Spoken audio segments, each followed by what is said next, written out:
Hello all, welcome to my channel Gyanbox Digital. In this video, we will cover the first chapter of our series, Python Introduction. Python is more just than a programming language. It is also a gateway for innovation, automation, and different problem-solving problems. Python supports with the clear syntaxes and also helps us design versatile applications.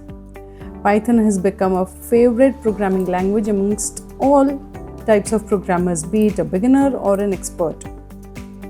So whether we are looking for a building of a website or analyzing data or diving into machine learning, Python supports us with multiple tools and modules and communities which helps us to support our journey and grow together. So in this video, we shall learn more in detail about what is Python programming, history of Python, how to install or basic steps of installing Python in your system, why we must learn Python. Python supports dynamic typing. So what is dynamic typing? We shall learn that too. What are key features of Python? What are some important syntaxes that are essential to understand logically? What are different data types provided in Python? How we can deal with variables, a basic input-output statement, and we shall conclude the session. So let us begin here. Python was initially built by Guido van Rossum in late 1980s. It was considered as a successor to ABC language and with a focus on readability and easy to use of the programming language. The language was officially released in 1991 and later it gained popularity so vast because of its clean syntaxes and powerful capabilities, so it has become one of the most official languages in many software companies. By the way, the name Python was named after the British comedy group Monty Python, which was one of the favorites of Rossum's sense of humor. So we shall move ahead to how to set up the Python environment in your system. You can visit to any of your favorite browser window. Just type python.org/downloads. Select the type of the operating system of your system. Select Run the installer. So in case if you are having Windows, select the Windows button and say Add Python. You just have to install it. Similarly, if you are having Mac OS or Linux, just use the terminal with the package manager and the setup file will get installed into your system.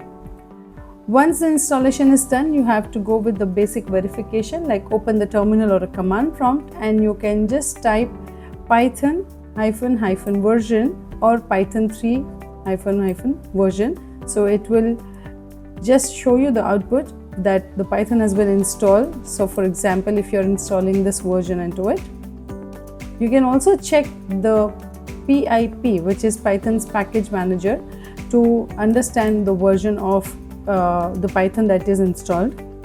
And you can also use different types of IDEs that are available, like VS Code, PyCharm, Thorny, Jupyter, Spider. There are many of them.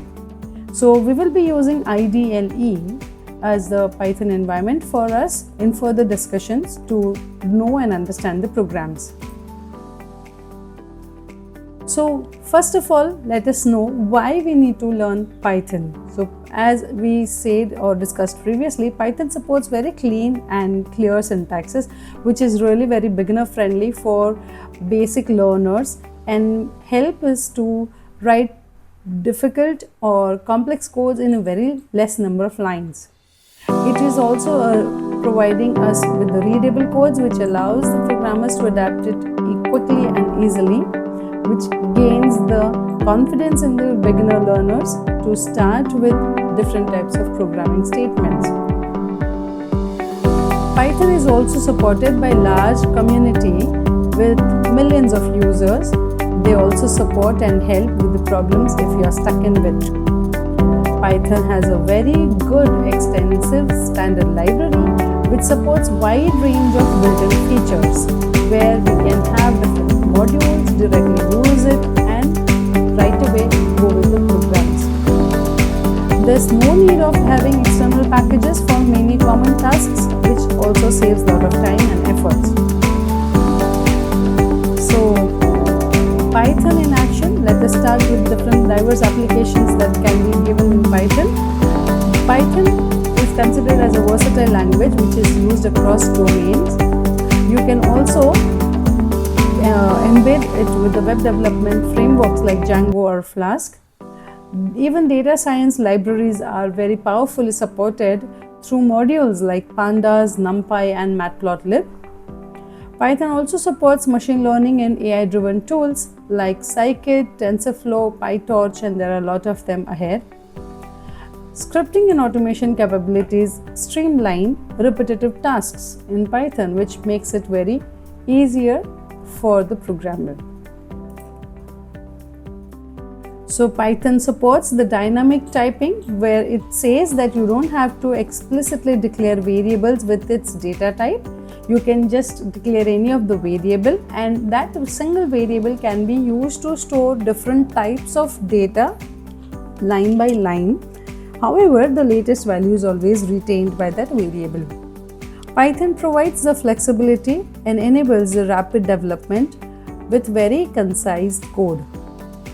Type checking can also be possible in Python. However, you have to write the type function. We shall learn that in the further slides, how we should go with the type function and understand the current value of a variable. So runtime errors might be caught if they are not declared properly and we are misusing the variables in different expressions. So runtime errors that might have been caught earlier in statistically typed languages.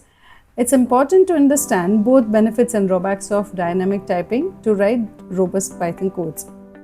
So first of all, as we saw, there's no explicit declaration needed.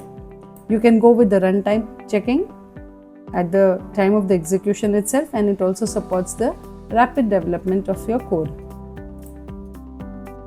So some of the core features of Python are, it provides easy readability for the programmer, which helps us to easily understand the syntax and understand the flow of the program.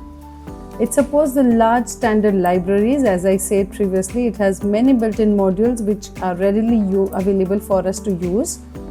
It also supports the cross-platform compatibility, where Python can be run seamlessly on different types of operating systems. It also supports the OOP programming concepts, which helps us to promote modularity and code reusability. So let us start with some of the technical concepts of Python. Python supports keywords, which are also known as reserved words. These reserved words have special meanings and they cannot be used as the variable name in our program. So Python keywords are the reserved words which are having special meaning by default internally into the system. So some of the examples are like, say, and, assert, yield, etc. Some of the keywords are mentioned here below in the table. These keywords are always essential for us to construct the logical conditions which are necessary in the program. We can define functions using def keyword. We can handle exceptions using throw, catch, and such kind of keywords. We can also control the flow of the program, which helps us to jump to any part of the code if needed. So these are some of the keywords available in Python, like say and, as, assert, break, class, if, else, for, none, and there are many of them. Commenting in Python is another feature which is really very essential for a programmer's point of view. Now basically comments are nothing but the block of a code or part of a program or even a single line of the code which programmer doesn't mean to execute, but however it is needed for the programmer to know the description about what the logic has been implemented or what the flow of the program is going through, or what are some trial codes that can be commented for temporary purposes. So commenting is a very integral part of the program. which is always maintainable and understandable code. So single line comments can be created in Python using a hashtag symbol, and multi-line comments can be created using triple quotes pair, like say 3 double quotes or 3 single quotes pair. So as you can see here in the block, we have 3 triple quotes enclosed and there's a code or a text written in between, so this part will not be executed. And if you go with the single line comment, as you can see here, we have hashtag this function adds 2 numbers, so hashtag says that this is a single line comment. So comments liberally helps us to explain the purpose of the code, clarify the complexity of the logic that has been implemented, and also helps us write the documentation for the future developers so they can move ahead with the existing products.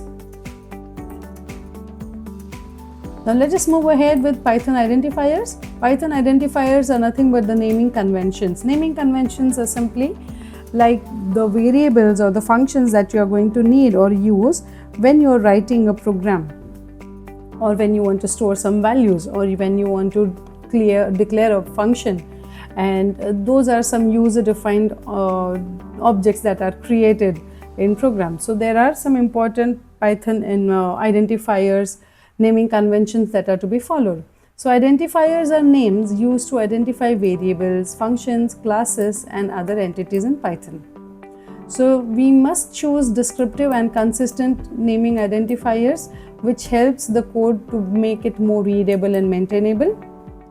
So some of the important rules which are necessary to create a Python identifier are: first, must start with a letter, capital A to Z or small letter A to Z, and an underscore.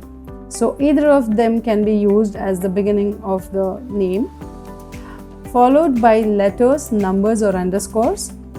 It is case sensitive, like say in case my were with caps lock V and my were with small letter v, they both are treated differently. So Python is case sensitive, and we cannot have reserved word as naming convention, or you cannot use reserved word as identifiers.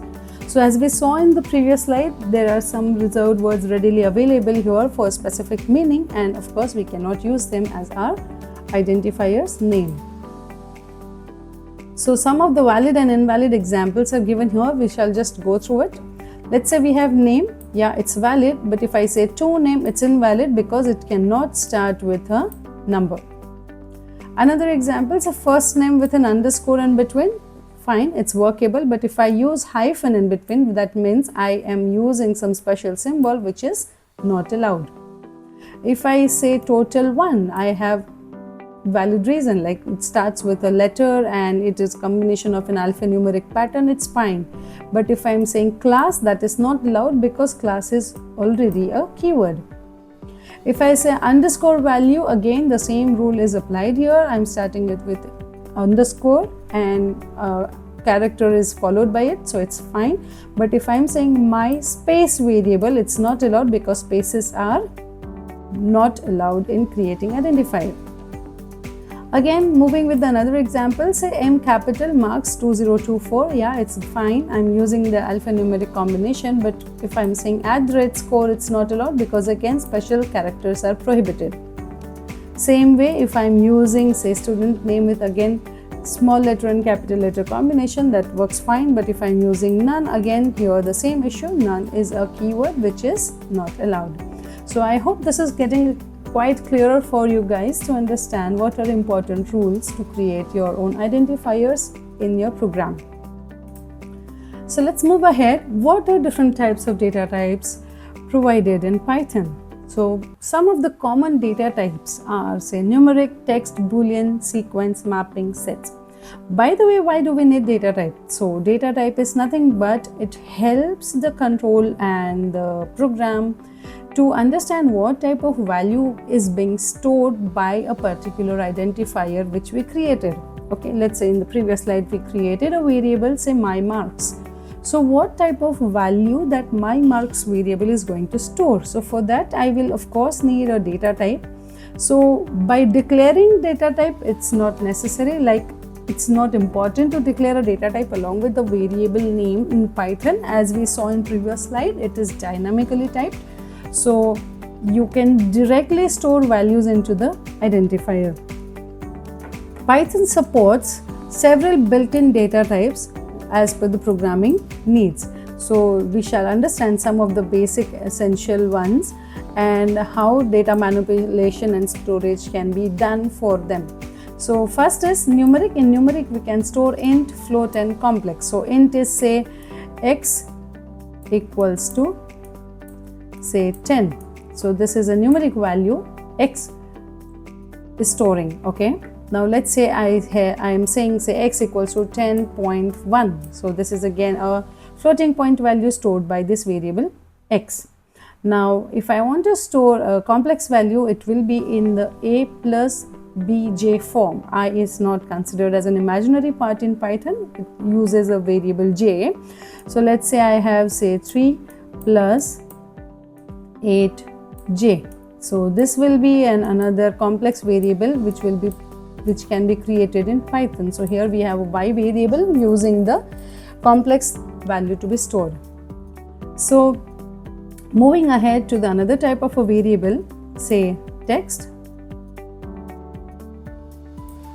So moving ahead to the another type of a variable, say text str.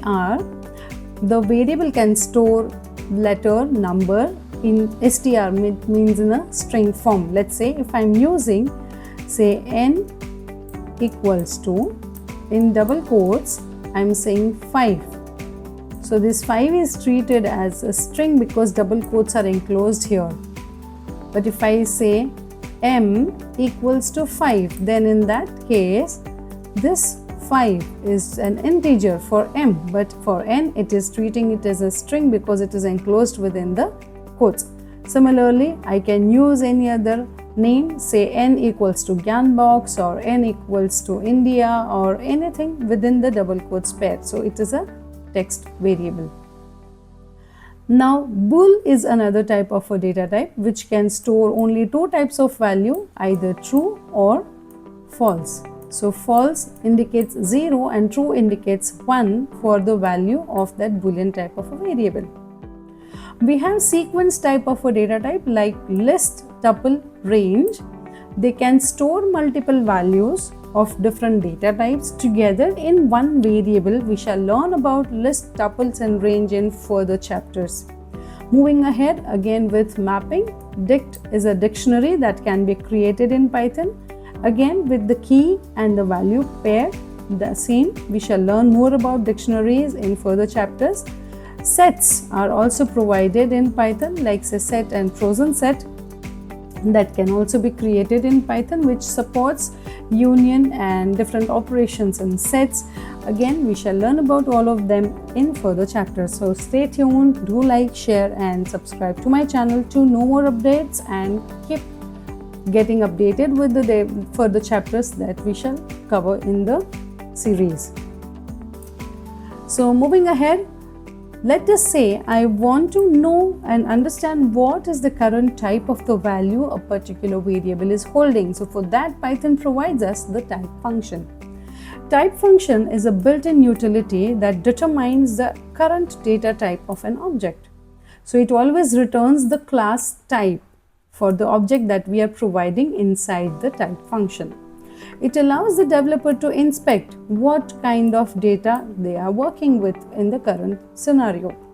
So it is usually used for debugging and handling dynamic data. As we saw in previous slide that Python supports dynamic typing. So type is a very important function to handle debugging and dynamic data for the variable. So let us say an example. I have say type in brackets 5.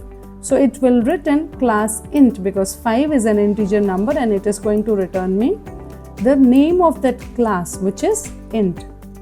Similarly, if I am saying type 3.14, it will return class float. And if I say type hello in double quotes, it will return str because value is in the double quotes. If I say type in square brackets, comma separated values, it is going to return me list. So this is a type of a list which is passed to the type function. We can also pass direct variables names. Let us say, for instance, we have a variable y which is holding value, say in quotes, hello,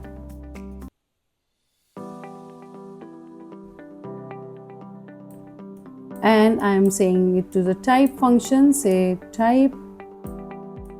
I am passing the variable y. So here I will pass y as an argument to the type function, and on output it is going to give me class str because it is holding the string type of value. After few lines of code, let's say I am overwriting the value of y with, say, some numerical value, say 100. And now if I am writing this type y, okay, let's say I am using this type statement here, type y, then in that case it is going to return me class int, because now the value of y has been overwritten to 100 from hello. So in this case it is going to give you the current value of the variable's type. So it could be int, str, float, list, set, dictionary, whatever it suits to. Okay. So I hope this was easy for you to understand how type function can be used to identify the current type of a variable. We shall also learn more about it in the programs. So we shall understand now how to initialize variables and how del statements can be used to remove the variable from the current program. So variable initialization always involves the assigning of a value to a variable for the very first time. So if you are creating a variable and you are giving a value to it, that means you are initializing a value to a variable. Python supports both single as well as multiple assignments, and this is a very beautiful feature of Python which reduces my lines of code of my program. Python also supports a del statement which removes the variable from memory and effectively deletes it. Okay, so let us see an example here. For initialization, if I say x equals to 5 or name equals to Alice, so as it's a text, I'm putting it in double quotes, and if it's a number, no double quotes are needed because it has to be treated as a number. If I go with the multiple assignments, I can say comma separated multiple variables equal to sign and comma separated values to it. So here individual values like 1, 2, 3 will be given to x, y, z respectively, and del statement will remove the variable x. So if I say del x, it will remove x from the current program. So now if I try to access x, if I write say type x, it will say name error because the variable is no more in existence in my program. So these are the statements which helps us to understand how a single variable, multiple variables can be assigned, and how del statement can be used to delete a variable from the program. We have input function in Python which helps us to accept the value from the user at the time of execution. So input function helps to receive the input from the users.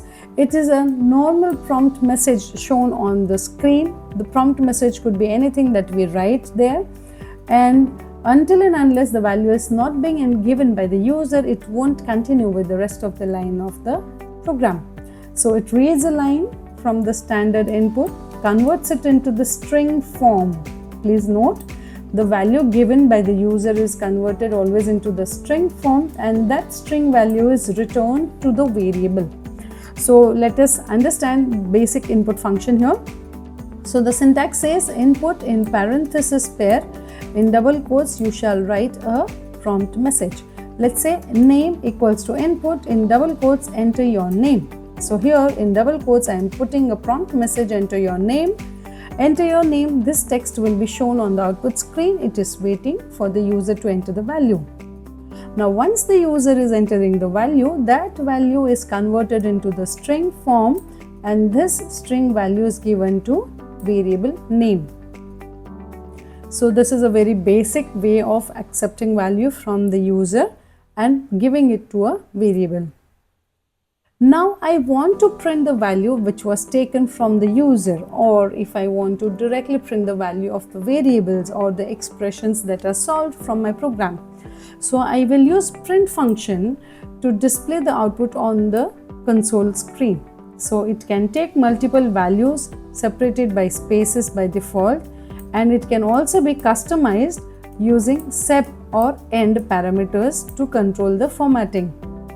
So the basic example of printing is here, say print value 1, comma value 2, comma so and so and so on, and I can say sep equals to in single quotes space and end equals to \n. So here what will happen is the number of values that I want to print here will be separated by spaces, and then the cursor will be taken to the new line after this print statement. So let us see another example here. Separator print hello, comma world. So as you can see in the string here, there's no space before or after letters of H, O, or even with the W and D, okay? But I'm using a separator, say sep equals to, comma, space. So here two separators are used, comma and space. So on the output you will get here, say hello, then a comma and a space and this world text. So sep can be anything. You can use a space bar, you can use a comma, you can use any special symbols, letters, number, anything that you like to display on the screen. And you can use end to display an end character or simply put the cursor to the new line. Okay, so with this end character you can say print value, comma 10. So this will be normally printed, say value and 10. This much is printed, but then I am saying end equals to exclamatory mark, again in double quotes. So this exclamatory mark will be added along with the print that was expected. So value 10 and then exclamatory mark is shown. So these are some of the ways of using print functions in Python programming. You can also format the data using % operator. Here it offers a way of formatting strings by substituting the values into the placeholders, like say %s for string, %d for integer, or %f for float. So here let's directly jump on to an example. Let's say I have string and integer stored here. Say name is storing value Bob, age variable is storing value 30. Okay, now I want to print something in a proper presentable manner. So I am saying in print function in double quotes name colon %s comma age colon %d double quotes complete. Now on output name colon and comma age colon. This is already expected. The beauty is %s will be replaced with the variable list passed in this parenthesis. Okay, so this %s will replace the value of name variable and this %d will replace the value of variable age. So let us check with the output what is expected. Name colon Bob comma age colon 30. Okay, so this is the syntax of using format specifiers, %sign. So %s can be used for string, %d for integer and %f for float. Again we have a small another example of float precision. Now precision says like number of digits you want to display after decimal point. Okay, let's say the value of pi shown here is 3.14159 and I'm using print statement and I just want to display 3.14, that's it. So in that case I will write in double quotes pi colon the normal text that is expected, % as a format specifier, 0.2 means number of digits after the decimal point, and f again the decimal section of that number, %pi. Now %pi means the name of that variable. This is the name of the variable pi. Okay, now because of this 0.2f we get in the output screen 3.14. So this is how we can use format specifier %sign for different types of variables to display on the screen. So I hope you understood the basics of input, print and format specify a % operator to go with the implementation. So let us just summarize what we have covered up in this video. The basic fundamentals of Python says that we can create our own identifiers. We knew different types of data types like int, float, string, list, tuple. However, they were just introduced. We shall cover them in the further chapters. We saw different input and output operations and some formatting techniques to make a formatted display on the output screen. We also emphasized the importance of mastering basics of writing programs for aspiring developers, and in the next steps we are going to learn more about what are control flows, how we can define functions, and how we can boost up our programming skills and problem solving abilities. So stay tuned to my channel, do like and share and subscribe to my channel for more updates. I hope you enjoyed the videos. Keep practicing, keep coding. Thank you so much.